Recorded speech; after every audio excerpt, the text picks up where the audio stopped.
नमस्कार दोस्तों, मैं देवराज सीनियर टीचर राजस्थान और आपका हमारे चैनल इंग्लिश स्टडी लवर्स में स्वागत है।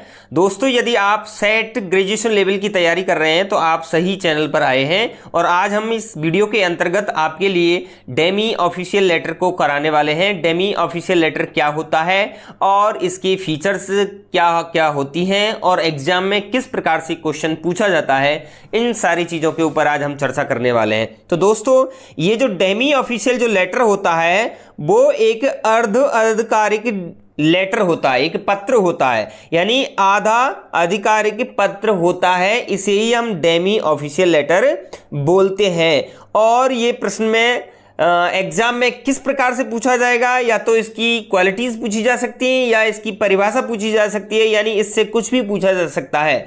तो हम उन सभी चीजों के ऊपर आप चर्चा करने वाले हैं, तो इसके बारे में जान लेते हैं। जो demi official DO letter is a type of official communication, यानी जो डीओ जो लेटर होता है, यानी डेमी ऑफिशियल जो पत्र होता है, ए टाइप ऑफ ऑफिशियल कम्युनिकेशन, यानी एक आधिकारिक संचार का माध्यम होता है, यानी आधिकारिक संचार का माध्यम होता है। यूज्ड इन गवर्नमेंट, यानी सरकारी कामों में प्रयोग किया जाता है। And other formal organisation in India, और दूसरी औपचारिक जो संस्थाएं भारत में हैं उनमें इस पत्र का आदान प्रदान होता है। यानी जितनी भी गवर्नमेंट बॉडीज हैं और फॉर्मल ऑर्गेनाइजेशन है इंडिया के अंतर्गत, वहां वो एक दूसरे अधिकारी के लिए इन प्रकार के पत्रों को आदान प्रदान करते हैं।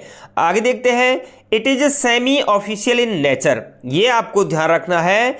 It is semi official in nature, यानी ये अर्ध सरकारी पत्र होता है। इसकी जो प्रकृति होती है, इसका जो प्रकार होता है वो क्या होता है, सेमी ऑफिशियल होता है। इस प्रकार से क्वेश्चन बन के आते हैं। डीपली आपको इन क्वेश्चंस पर ध्यान देना है, तो ये आपको ध्यान रखना है। Blending both formal and personal elements, यानी इस जो लेटर के अंतर्गत फॉर्मल भी समाहित होती हैं बातें और पर्सनल एलिमेंट्स कुछ समाहित होते हैं। DO letters are typically written by a higher ranking official, यानी जो डीओ लेटर होते हैं, डेमी ऑफिशियल लेटर होते हैं, वो एक हायर रैंकियल ऑफिशियल यानी जो उच्च अधिकारी होते हैं उनके द्वारा अनदर इंडिविजुअल, दूसरे अधिकारियों के लिए ये पत्र लिखे जाते हैं।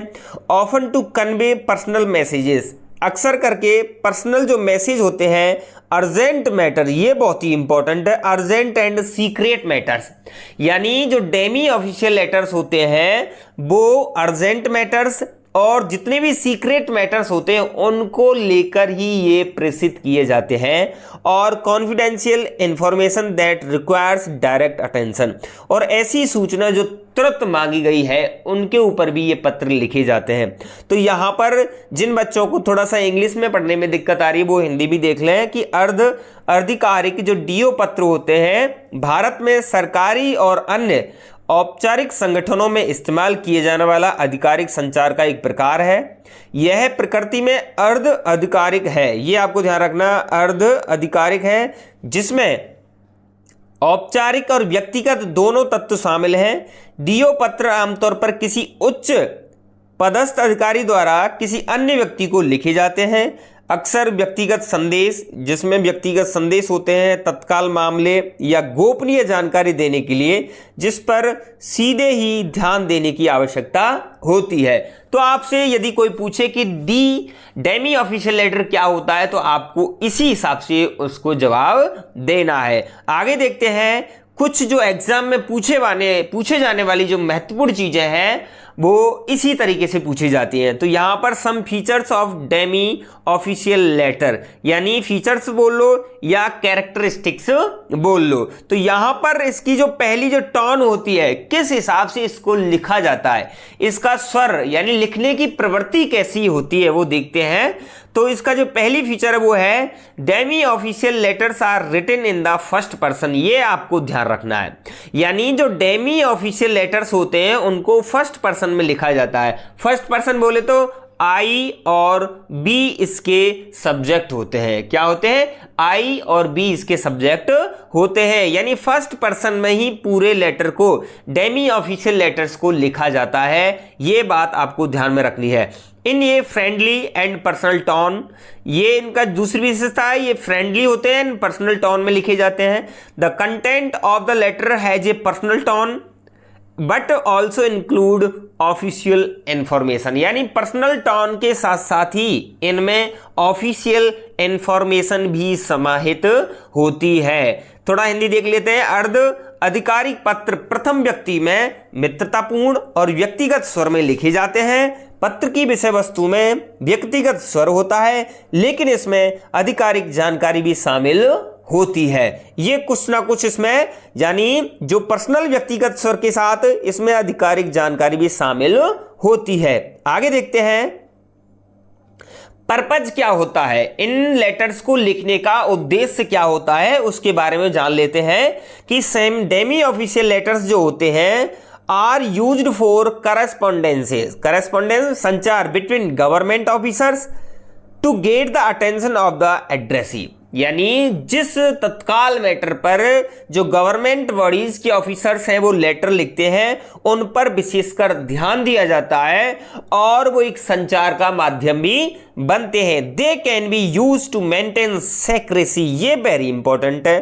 क्योंकि ये जो लेटर होते हैं वो एक प्राइवेसी, सेक्रेसी को रखते हैं, यानी गुप्त रूप से सूचनाएं आदान प्रदान की जाती हैं।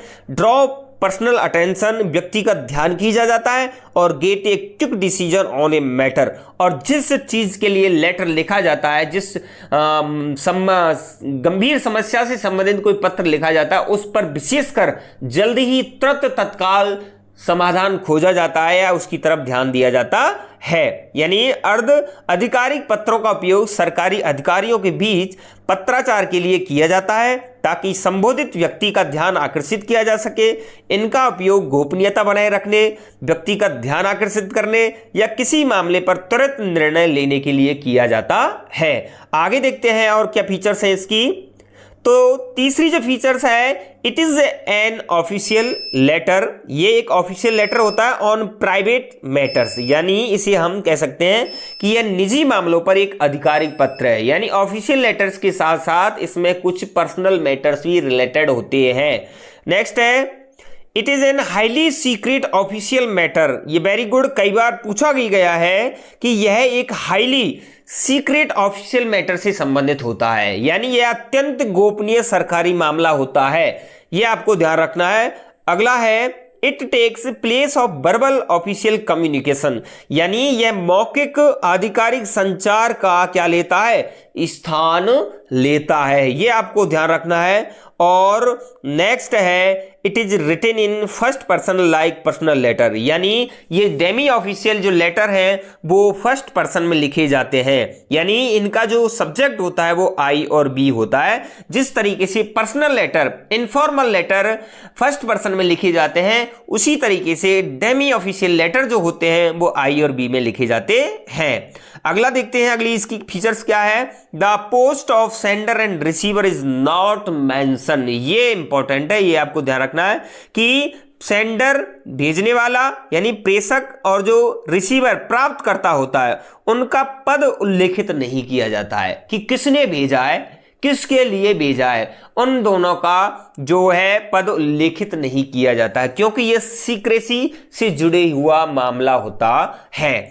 अगला जो फीचर है उसको देखते हैं, सैल्यूटेशन, यानी इसको किस हिसाब से स्टार्ट करते हैं। तो स्टार्टिंग जो सैल्यूटेशन, जो अभिवादन होता है, पहले तो हम माय डियर लगाते हैं और उसके बाद नाम लगाते हैं। क्या लगाते हैं? नेम, जैसे mister my dear Raghavendra Sharma, Suman Sharma आदि से हम अभिवादन इनका करते हैं। तो ये आपको ध्यान रखना है, सैल्यूटेशन वाला बहुत ही इंपॉर्टेंट है। माय डियर प्लस नाम से ये स्टार्ट होता है और लास्ट में जो हम लिखते हैं वो योर्स सिंसियरली लिखते हैं, ओनली योर्स सिंसियरली, ना कि योर्स फेथफुली लिखते हैं। तो ये इस हिसाब से योर्स सिंसियरली लिखा जाता है, ना कि योर्स फेथफुली लिखा जाता है।